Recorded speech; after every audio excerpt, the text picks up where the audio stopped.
So, you might have noticed that there's been a little bit of controversy about anti-Semitism in the Labour Party the last few days, months, weeks, years.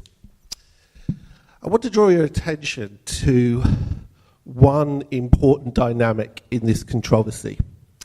This is a couple of pictures from a demonstration that took place outside the Labour's NEC meeting on the 4th of September last year, which is when they were finally due to decide on whether to adopt what's known as the IRA definition of anti-Semitism.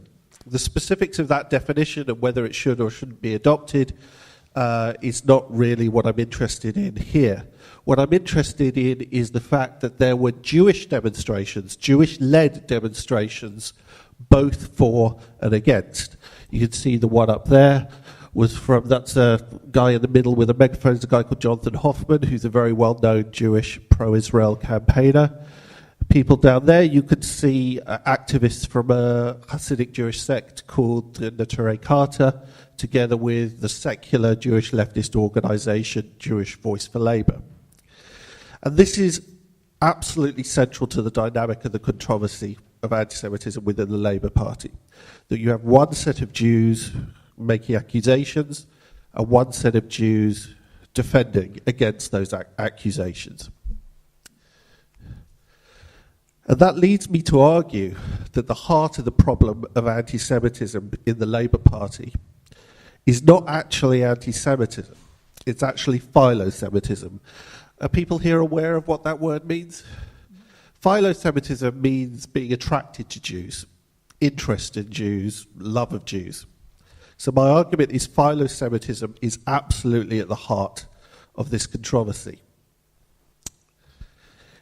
One of the things that Jeremy Corbyn talks about a lot is the experience of his parents at a seminal event that some of you might have heard of that happened in 1936 in the East End, which was then had a very large Jewish population, called the Battle of Cable Street, when Oswald Mosley's black shirts attempted to walk through this mainly Jewish area, and they were stopped by a coalition of Jews and anti-fascists, central to the mythology of the left in Britain and a point of pride for many Jews.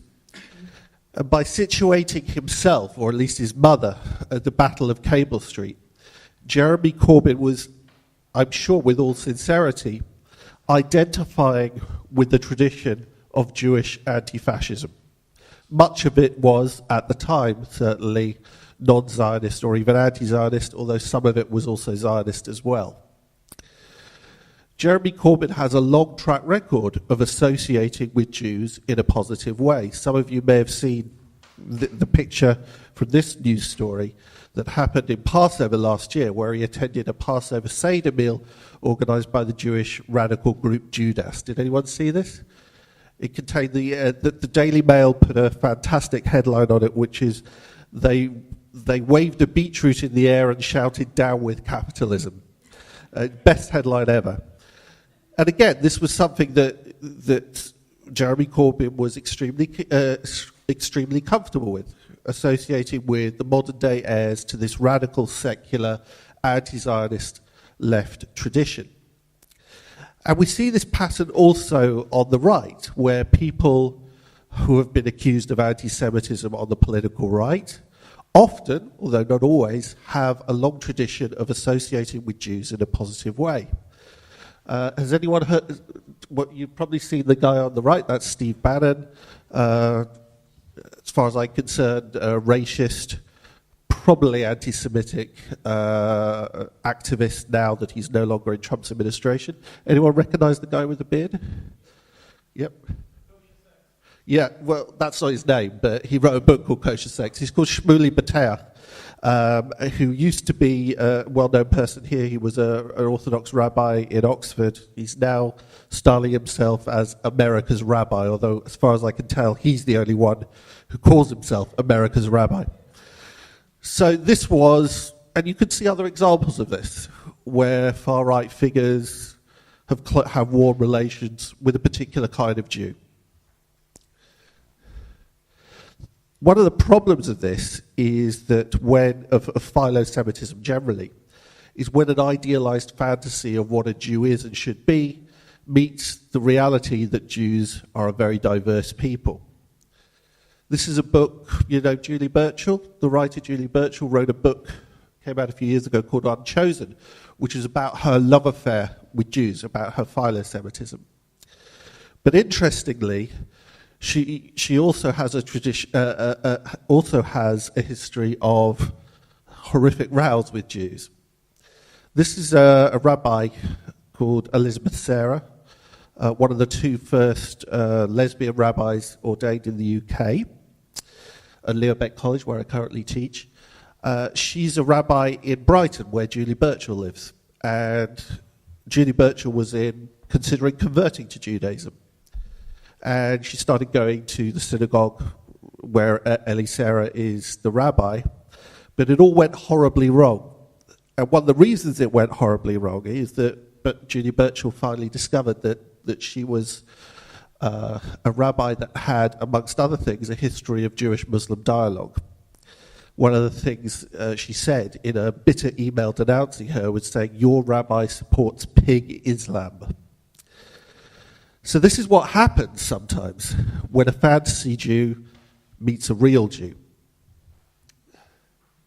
And this leads me to make a distinction between what I call consensus anti-Semitism and selective anti-Semitism. Notice I put there, when I say anti-Semitism, anti-stroke Semitism. So what's consensus anti-Semitism? Well, you'd probably know it. First of all, it's hatred. But secondly, it assumes that all Jews are the same. So there was the Pittsburgh shooting earlier, when was it, a couple of months ago. The shooter, I can't remember his name, burst into a synagogue and shouted, "All Jews must die." That's consensus anti-Semitism. It targets all Jews, and it's actually uninterested in who Jews actually are.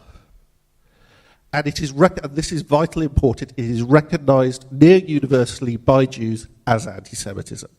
So Hitler was a consensus anti-Semite.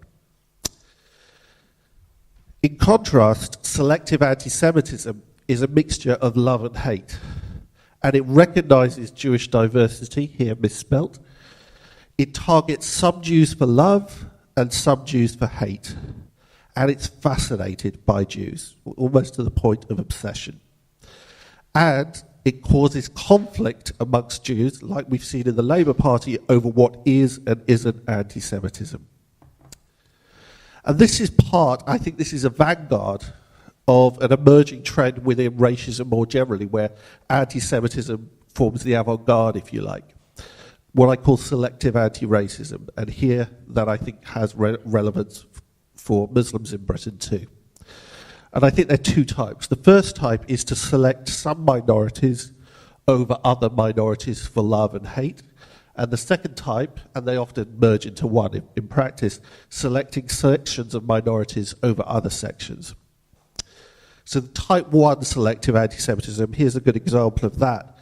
There are strains within the EDL that have tried to make common cause with Jews over Israel. And this is an example of a EDL contingent at a demonstration at what was seen to be a Ground Zero mosque. It wasn't actually a mosque, that has the Israeli flag on it. And we're seeing that more and more and more. The second type, and I'm going to do a Muslim example, it's a fairly crude example, bear with me on this, where you select one type of minority member, Muslim in this case, over another. So Ayaan Hirsi Ali, on sections of the far right, even though she doesn't define herself as a Muslim anymore, is treated as the good Muslim. And on sections of the left, you get someone like Muazzam Beg, who's treated as the good Muslim, heroic for his kind of defiance. And that's a far right and a far left example, but there are certainly liberal examples of good Muslims as well. So why is this a bad thing? It's a bad thing, first of all, because it intensifies intra-group conflict.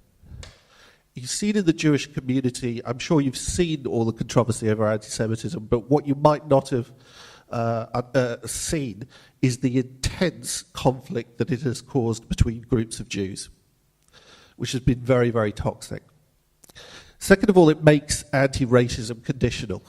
It says, we will fight for you, we will fight for your interests if you're the sort of Muslim, Jew, black person that we like.